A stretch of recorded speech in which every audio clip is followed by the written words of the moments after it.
see you here tonight. We've been looking forward to this. Some of you may have heard me yesterday, because yesterday was actually the 50th anniversary of being on air. It was 50 years ago, January 6th, 1959, that WBFO officially went on air.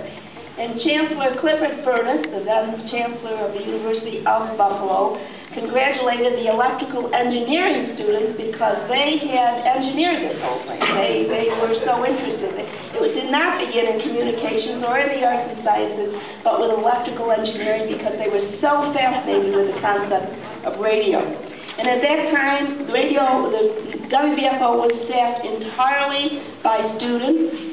It was on air between 6 and 9, Monday through Thursday, and on Friday they ran it a little longer.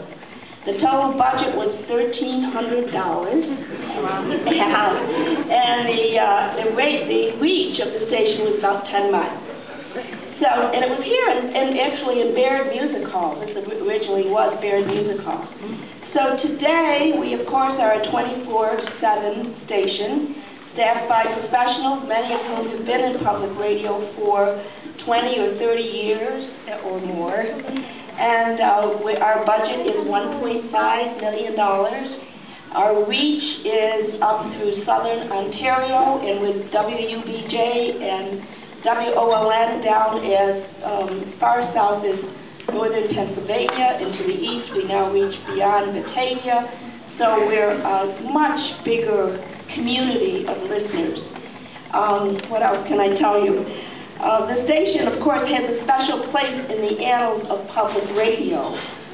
Bill Siemering, the general manager here, was one of the founding members of National Public Radio in 1971, and the footprint for all things considered was a program that was developed here at WBFO called This Is Radio.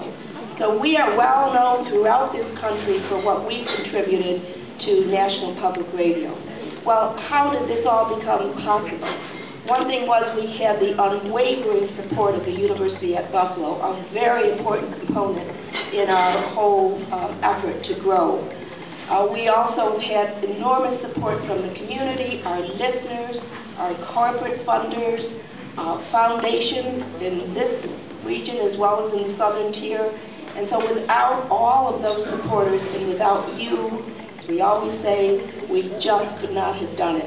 So thank you so much for what you contribute, the hours you listen, the funds you give, the amount of moral support, the congratulations you give to all of us. It means so much to building this community of listeners that we now have.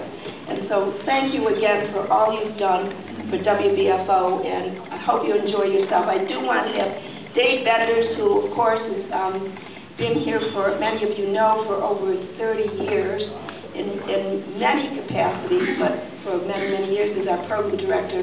Also wanted to just say a few words.